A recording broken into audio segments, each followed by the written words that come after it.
Vers 6h30 du matin, le 6 août 2019, Freedom Fendler, âgé de 22 ans, s'est arrêté dans un Walmart de la ville de Sahuarita, en Arizona, sur le chemin de son travail dans une concession automobile voisine. M. Fendler a garé sa moto près de l'entrée et est entré dans le magasin sans retirer son équipement de moto, y compris son casque. Il convient également de noter que M. Fendler écoutait de la musique via des écouteurs Bluetooth intégrés à son casque. Peu après son entrée dans le magasin, l'un des responsables s'est brièvement approché de M. Fendler, mais celui-ci ne lui a pas prêté attention et a continué à avancer. Le responsable a hésité un instant et environ 1 minute plus tard s'est approché de M. Fendler par derrière, mais a de nouveau été ignoré.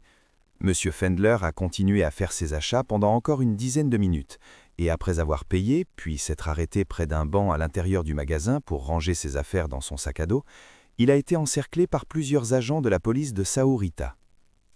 Petit problème. Oui, les responsables vous demandent d'enlever votre casque lorsque vous circulez dans le magasin, et vous les ignorez simplement. Où êtes-vous? Vous pensez que je vous parle? Faites-moi une faveur, enlevez votre casque. Vous ne parlerez pas avec nous en portant un casque. À ce moment-là, les agents ont initié une détention à des fins d'enquête. M. Fendler a remis sa pièce d'identité sans poser de questions ni formuler d'objection.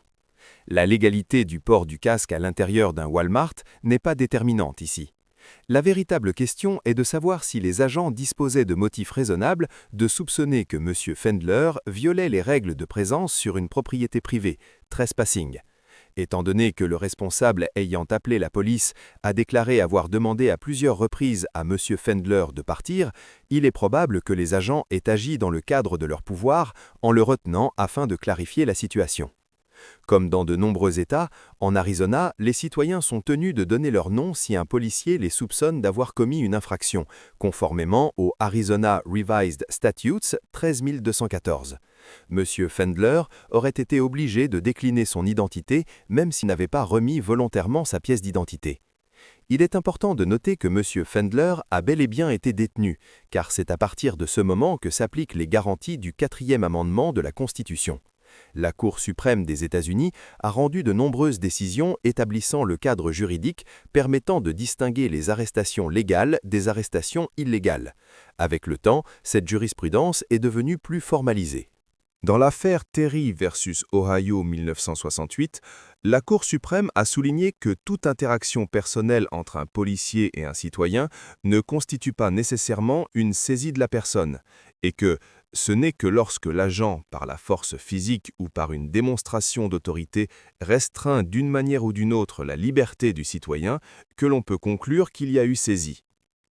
Au cours des décennies séparant Terry de Florida versus Bostick, le standard du soupçon raisonnable a subi de nombreuses évolutions et s'est finalement transformé en une approche fondée sur la perception raisonnable.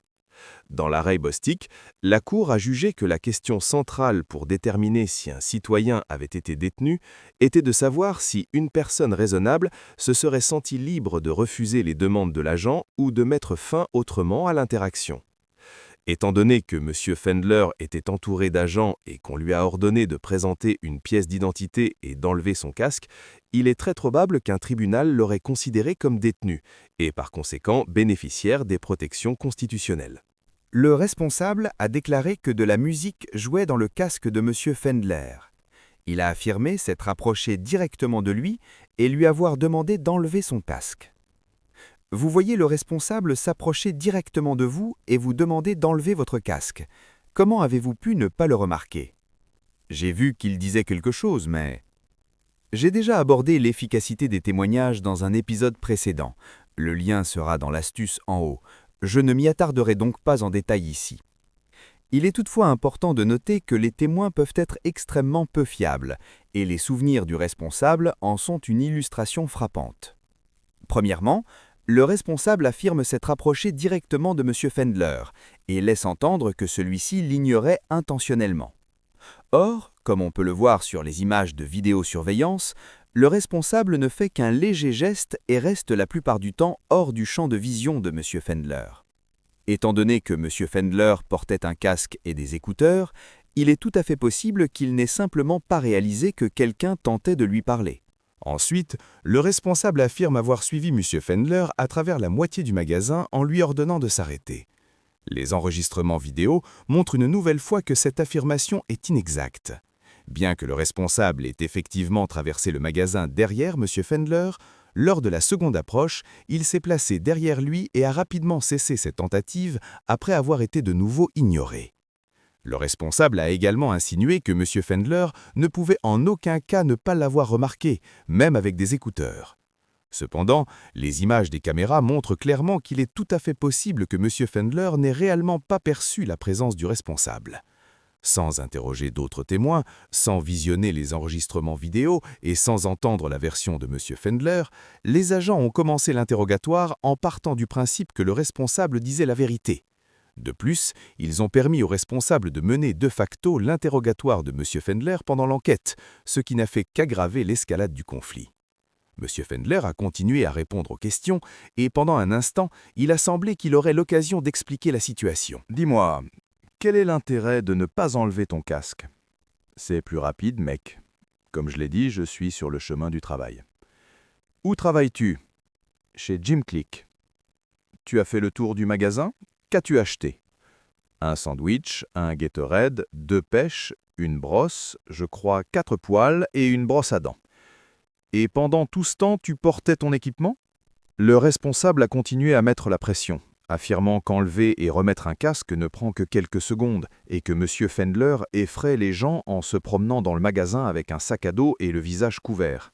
Il a déclaré que cela constituait un trouble à l'ordre public, que cela pouvait mener en prison et l'empêcher d'aller travailler, et a exigé de manière agressive qu'il cesse de faire ses courses en casque, affirmant que, de nos jours, des fusillades se produisent partout et qu'un tel comportement suscite la peur chez les autres.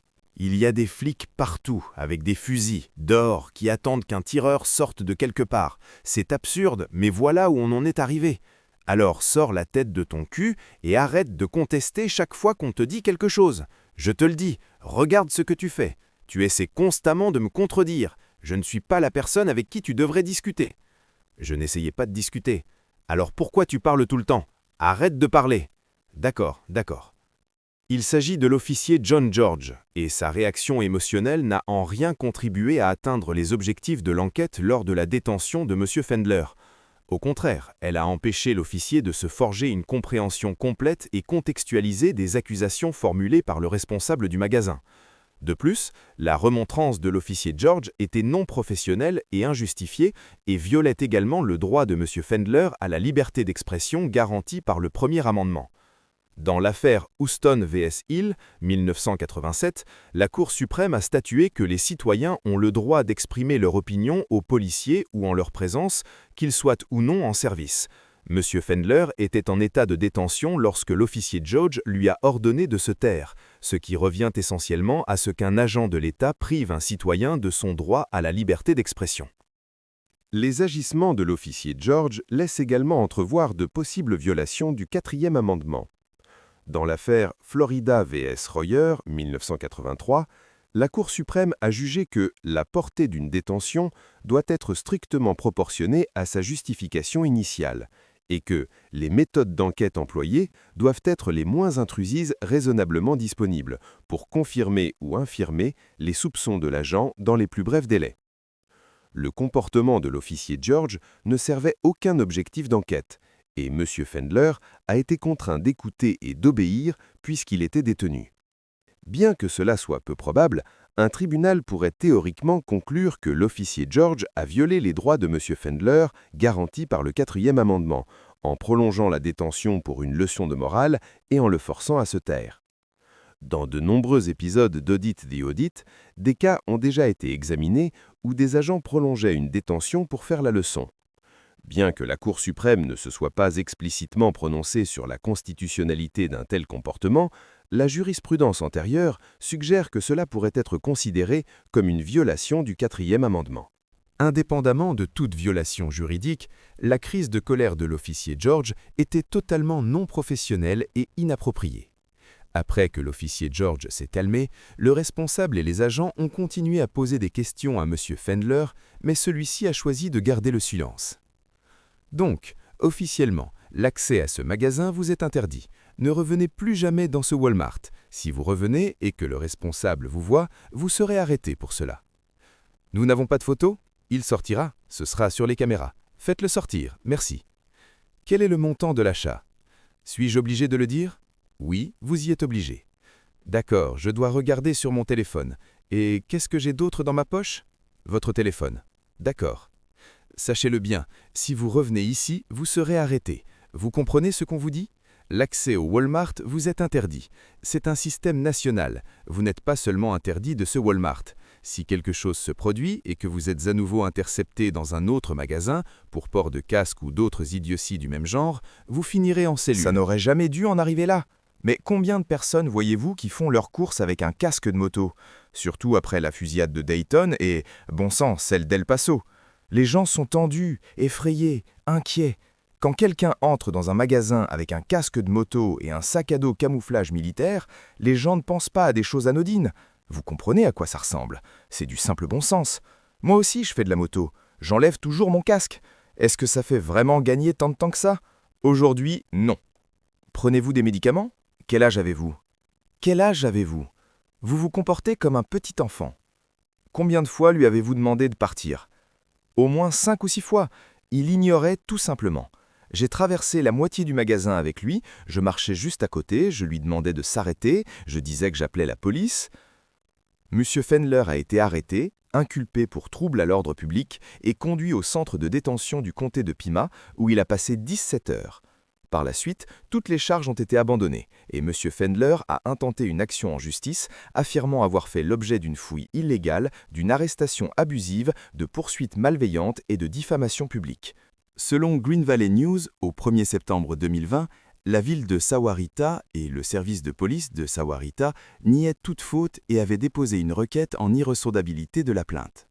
Le juge n'a pas encore rendu de décision et l'affaire de M. Fendler est toujours pendante.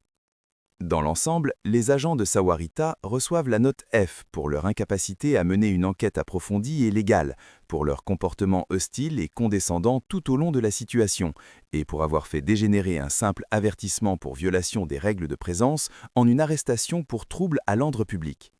Les agents ont totalement échoué à déterminer ce qui s'était réellement passé et ont en substance arrêté M. Fendler pour être resté silencieux après qu'on lui ait ordonné de se taire. Cela dit, le contexte social des actes de M. Fendler ne peut être ignoré. Bien que les responsables de Walmart aient pu réagir de manière excessive, leurs inquiétudes étaient, dans une certaine mesure, compréhensibles.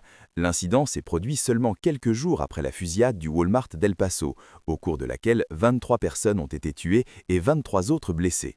Leur anxiété est donc explicable. Cela ne justifie toutefois ni les mensonges du responsable, ni le comportement des agents. Les serments moralisateurs ne font pas partie des objectifs d'un contrôle de police, et il existe un argument solide selon lequel les agents qui prolongent une détention pour faire la leçon ou discuter avec une personne détenue violent ses droits garantis par le 4e amendement. En définitive, toute cette situation est le résultat d'un malentendu, et les actes de M. Fendler ne menaçaient le bien-être de personne. Cependant, au lieu d'agir comme des arbitres neutres dans l'intérêt du public, les agents de Sahuarita ont choisi d'exagérer le danger du port d'un casque dans un magasin et de procéder à une arrestation injustifiée. Rien dans leurs actions n'a rendu la communauté plus sûre, et le fait que les accusations aient été abandonnées démontre le caractère infondé de leur conduite.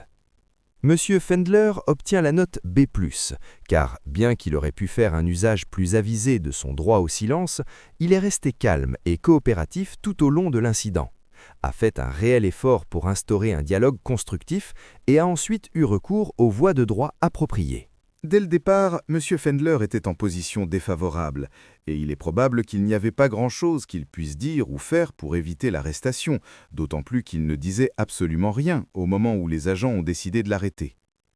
Il a sincèrement tenté de dissiper les soupçons des agents, mais après la tirade condescendante de l'officier George, il s'est renfermé, et de manière tout à fait légitime.